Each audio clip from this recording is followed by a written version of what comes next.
मृत्यु मनुष्य के जीवन का अंतिम सत्य है। मनुष्य जब अपनी मृत्यु के नजदीक होता है तब यमराज द्वारा यमदूतों को उस मनुष्य की आत्मा को लेने के लिए भेजा जाता है। यमदूत कई प्रकार से मनुष्य के शरीर से उसकी आत्मा को सूक्ष्म शरीर सहित अलग कर देते हैं। यह प्रक्रिया कई प्रकार से की जाती है। पापी मनुष्यों के लिए यह प्रक्रिया अत्यंत कष्टदायी तथा दुखद होती है, लेकिन जो मनुष्य अपने पुण्य कर्मों के द्वारा अपनी आत्मा को शुद्ध कर लेते हैं उनके लिए यह प्रक्रिया बेहद सरल होती है तथा बिना किसी कष्ट के उनकी आत्मा शरीर को छोड़ देती है। जीवात्मा को सूक्ष्म शरीर सहित यमदूत यमराज के पास लेकर जाते हैं। जब यमदूत उस जीवात्मा को यमलोक के मार्ग पर ले जाते हैं तब उनके रास्ते में 16 पुरों का एक विशाल साम्राज्य पड़ता है। इन 16 नगरों में अलग अलग नरेशों का साम्राज्य है। जीवात्मा हर एक महीने में एक नगर में विश्राम करती है तथा अपने संबंधियों द्वारा दिए गए मासिक पिंडदान द्वारा भोजन करती है। तो चलिए यम मार्ग में पड़ने वाले इन 16 पुरों को विस्तार से जानते हैं तथा इस मार्ग में यमदूतों द्वारा जीवात्मा को कितने प्रकार के कष्ट दिए जाते हैं यह भी विस्तार से जानेंगे। यह सारी बातें जानना हर मनुष्य के लिए आवश्यक है ताकि वह इसके प्रति सजग रह सके। मृत्यु मनुष्य के जीवन का अंतिम सत्य है जिसका सामना हर मनुष्य को करना है तथा हमारी वीडियो को अंत तक जरूर देखें जिससे कि आप सारी जानकारी अच्छे से प्राप्त कर सकें तथा मृत्यु के पश्चात आपकी यमलोक की यात्रा सहज हो सके। तो चलिए वीडियो को शुरू करते हैं। गरुड़ पुराण में इस बात पर भलीभांति चर्चा की गई है कि किस प्रकार पापी आत्मा को यमदूतों द्वारा उसके स्थूल शरीर से अलग कर दिया जाता है तथा 18 दिनों तक उसे आकाश मार्ग में ही यातनाएं दी जाती हैं। 18वें दिन रात पूर्ण होने के पश्चात वह याम्यपुर पहुंचता है। यमदूत वहां पहुंचकर उस प्रेत को विश्राम करने का समय देते हैं। वहां विश्राम करते समय प्रेत दुखी मन से करुण विलाप करता है तथा अपने घर तथा अपने द्वारा अर्जित धन के बारे में सोचता है तथा अपने परिवारजन तथा मित्रजनों के बारे में सोचता है। तब उस भूख प्यास से व्याकुल प्रेत को देखकर यमदूत उसे कहते हैं कि तूने अपने जीवन में जो भी धन अर्जित किया था और जिनके लिए यह धन अर्जित किया था वह सब कहाँ है? तू यहाँ दुख झेल रहा है लेकिन वह सब अब तेरे किसी काम का नहीं है। तूने अपने जीवन में जो भी पाप कर्म किए हैं अब केवल उन कर्मों की सजा भुगतना ही तुम्हारी नियति बन चुका है तथा इस पथ पर चलते हुए तुम्हें अपने उन किए गए कुकर्मों की यातना सहनी पड़ेगी जिस पथ पर तुम्हारे लिए कुछ भी क्रय करना भी संभव नहीं है तथा भूख प्यास से व्यथित होकर तुम इस मार्ग से हट भी नहीं सकते क्योंकि इस मार्ग पर चलना अब तुम्हारे हाथ में नहीं है। ना चाहते हुए भी तुम्हें इस मार्ग पर चलना पड़ेगा। यमदूतों के इस प्रकार के वचन सुनने के बाद वह प्रेत यमदूतों के मुकदरों से मार खाता है। इसके बाद उस प्रेत के संबंधियों या फिर उसके पुत्रों द्वारा जो भी मासिक पिंडदान किया जाता है उसके द्वारा उस प्रेत को भोजन प्राप्त होता है जिसे खाकर वह प्रेत संतुष्ट हो जाता है तथा अपनी आगे की यात्रा प्रारंभ कर देता है। आगे चलकर वह सौरीपुर पहुंचता है। उस नगर में काल रूपधारी जंगम नाम का राजा राज करता है। उसे देखकर पापी आत्माएं भयभीत हो जाती हैं तथा वहां विश्राम करती हैं। तीसरे पक्ष के श्राद्ध में दिए गए अन्न जल आदि को वह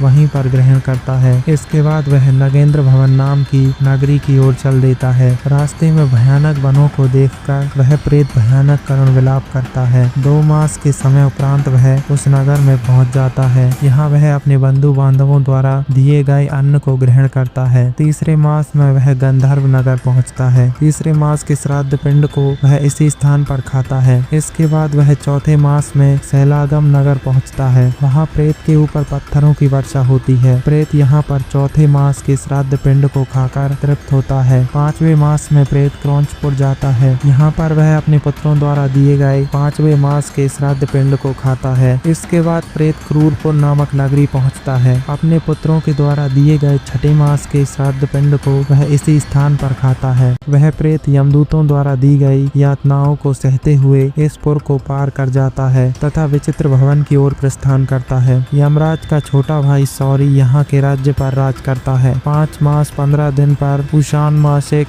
श्राद्ध होता है। प्रेत इसी विचित्र भवन में वह उषान मासिक श्राद्ध पिंड का भोग करता है। इसके बाद उस प्रेत के मार्ग में बेहद ही निकृष्ट वैतरणी नदी पड़ती है। वैतरणी नदी का वर्णन हमने एक वीडियो में किया है जिसका लिंक डिस्क्रिप्शन में है, आप चेक कर सकती हैं। वैतरणी नदी के पास उपस्थित मल्लाहों द्वारा प्रेत को बताया जाता है कि यदि उसने अपने जीवन में गोदान किया है तो उसे एक नाव मिलेगी जिसके द्वारा वह उस नदी को पार कर सकता है, लेकिन यदि उसने गोदान नहीं किया है तो वह इस नदी में डूब जाएगा। इस नदी में डुबकी लगाते हुए प्रेत नदी के दूसरे किनारे पर पहुंच जाता है तथा वहां उसे षाण्मासिक श्राद्ध का भोजन प्राप्त हो जाता है, जिसे खाकर वह आगे की यात्रा प्रारंभ करता है। षाण्मासिक श्राद्ध में विशेष रूप से उचित ब्राह्मण को भोजन अवश्य रूप से कराना चाहिए, जिसके बाद वह प्रेत एक दिन रात में 247 योजन की गति से चलता है। 7वें मास में वह प्रेत बाहापद नाम के नगर में पहुंचता है। 7वें मास के श्राद्ध को खाने के पश्चात 8वें मास की समाप्ति पर उसकी यात्रा दुखदपुर तथा नानाक्रंदनपुर की ओर होती है। नानाक्रंदन गणों को देखकर वह प्रेत जोर जोर से रोने लगता है तथा 8वें मास के श्राद्ध पिंड को खाकर तृप्त होता है। इसके बाद उस नगर को छोड़कर वह तप्तपुर चला जाता है। सुतप्त भवन में पहुंचकर वह प्रेत 9वें मास का श्राद्ध पिंड खाता है। 10वें मास में वह